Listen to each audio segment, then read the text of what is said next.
Hello everyone, take out your civics book, open page number 45। यहाँ पे हम chapter 4 पढ़ रहे थे, growing up as boys and girls. हम यहाँ पे जेंडर इनइक्वालिटी की बात कर रहे थे, एक समानता मिले लड़के और लड़कियों को।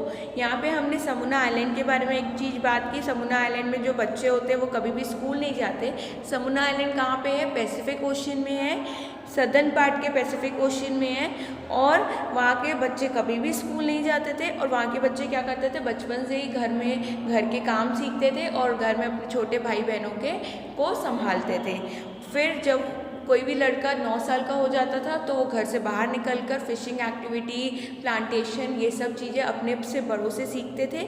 और लड़कियां जब टीनेजर हो जाती थी, मतलब 14-15 साल की, तो वो भी घर से बाहर निकलकर बहुत सारी एक्टिविटीज़ को अपने से बड़ों से सीखते थे।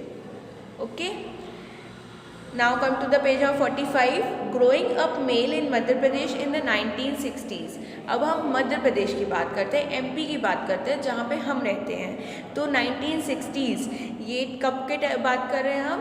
1960 की। 1960 में क्या होता था कि जो आदमी होते थे वो कैसे ग्रो करते थे, मतलब वो कैसे बड़े होते थे, उनको क्या चीज़ें कराई जाती थी। The following is adapted from an account of experience of being in a small town in Madhya Pradesh in the 1960s। Madhya Pradesh तो उस टाइम पे सबसे बहुत छोटा टाउन एक टाइप का था, तो उस टाइम पे बहुत सारे एक्सपीरियंस हुए थे। कब? 1960 में। From class 6 onwards, boys and girls went to the separate school।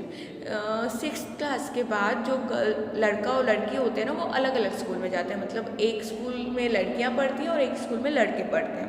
The girls school was design very differently from the boys school. जो गर्ल्स स्कूल था, जो लड़कियों का स्कूल था ना, वो बहुत ज़्यादा डिफरेंट था लड़कों से। They had a central courtyard where they played in total seclusion and safety from the outside world. जो गर्ल्स स्कूल था ना, उसमें एक आंगन टाइप का था, कोर्टयार्ड था, मतलब कि चारों तरफ क्लासेस थी और उसके बीच में एक खाली मैदान टाइप का था जहाँ पे लड़कियाँ खेलती थी। और वो बिल्कुल ही अलग रखा जाता था, मतलब वो बिल्कुल ही कवर्ड किया जाता था ताकि लड़कियाँ जो बाहर की दुनिया है उससे सुरक्षित रहे। The boys' school had no much courtyard and our playground was just a big space attached to the school। लेकिन जो लड़कों का स्कूल होता था ना, उसको कोई कोर्टयार्ड नहीं होता था, लेकिन उनके स्कूल से एक अटैच प्लेग्राउंड था, जो बहुत बड़ा मैदान था, वो पूरा खुला हुआ था। Every evening once school was over, the boys watched as 100 of school girls crowded the narrow street।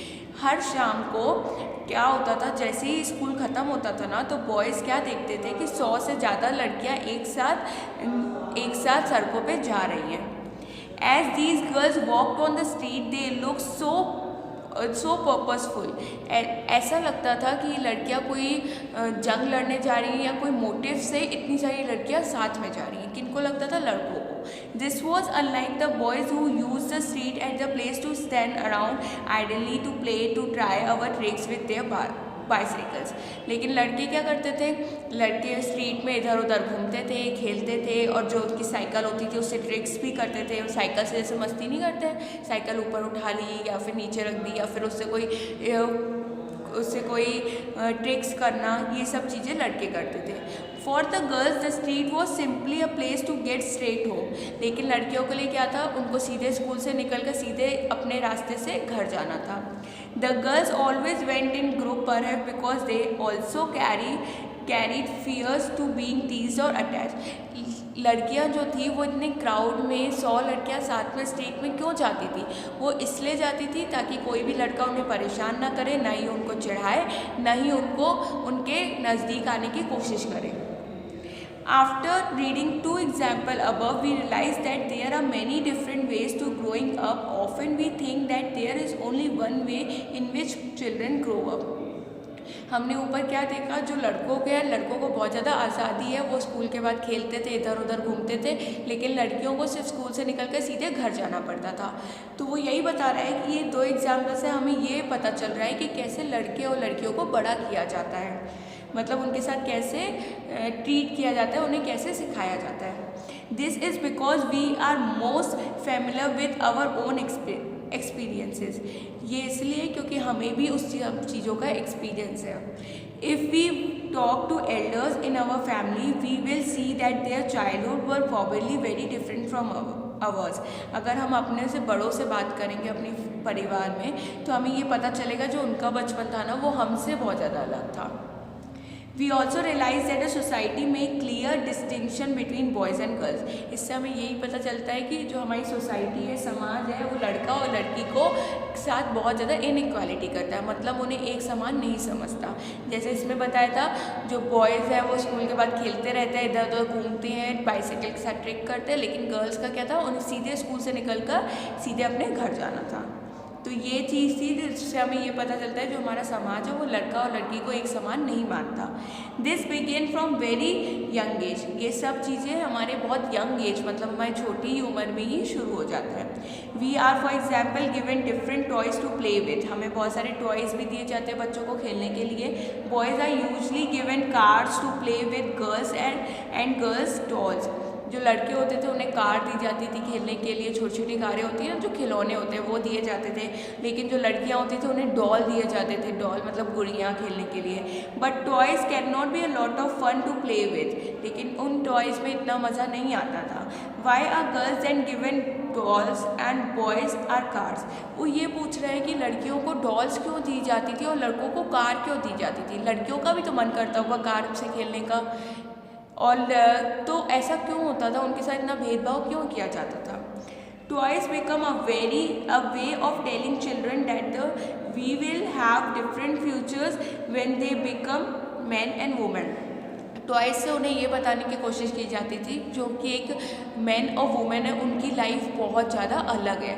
जो आदमी होता है उन्हें बाहर जाकर कमाना पड़ता है और जो औरत होती है, जो लेडीज़ होती है, उन्हें घर पे बैठ के घर संभालना पड़ता है. तो इन टॉय के ज़रिए उनको ये समझाया जाता है कि इन दोनों की लाइफ मैन और वुमेन की बहुत ज़्यादा अलग है.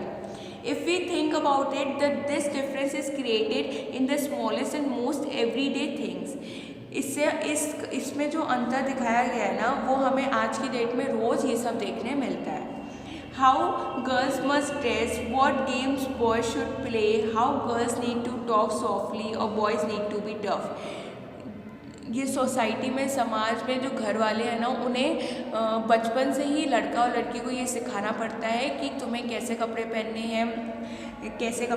हैं, लड़कों को किस चीज़ों के साथ खेलना चाहिए और लड़कियों को कितना सॉफ्टली, कितना धीरे से बात करनी चाहिए और लड़कों को टफ होके बात करना चाहिए, मतलब बहुत ज़्यादा तेज़ में बात करना चाहिए.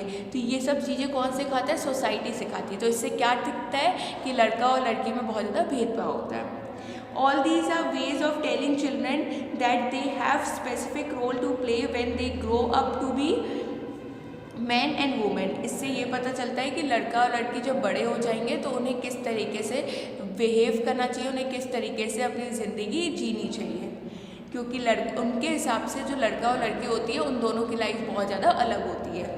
Letter in life this affect the subject we can study और the career we can choose. In most society, including our town, the role men and women play or the work they do are not valued equally. हमारी society में जो लड़के, जो main काम करते हैं ना, जो अपना उनका जो प्रोफेशन होता है, वो जो काम करते हैं उसको बहुत ज़्यादा वैल्यू, बहुत ज़्यादा इज्जत दी जाती है, बहुत ज़्यादा सम्मान दिया जाता है. लेकिन जो वुमेन्स होती है ना, वुमेन्स के काम को कोई भी वैल्यू नहीं दी जाती, ना ही उन्हें सम्मान मिलता है. Man and women do not have the same status. Man और वुमेन को एक समान नहीं माना जाता. Let us look at how this difference exist in the work done by the man and women. अब हम नेक्स्ट पेज में देखेंगे, मतलब इस पेज में ये देखेंगे कैसे मैन और वुमेन कौन से काम करते हैं और बच्चों को कैसे सिखाया गया कि मैन भी उतना ही हार्ड वर्क करते हैं जितना वुमेन करती है. मतलब ज़रूरी नहीं है कि सिर्फ मैन हार्ड वर्क करते हो, वुमेन का भी काम उतना ही मेहनत वाला है जितना मैन करते हैं. तो हमें कभी भी लड़का और लड़की को अलग अलग नहीं समझना चाहिए, ना ही उनमें डिफरेंस देखना चाहिए. जो लड़का और लड़की होती है दोनों ही उतना ही मेहनत करते हैं जितना दोनों के काम में होता है. ज़रूरी नहीं है कि सिर्फ लड़के ही मेहनत करते हैं और लड़कियां नहीं करती, लड़कियां भी बहुत ज़्यादा मेहनत करती हैं. Okay, thank you.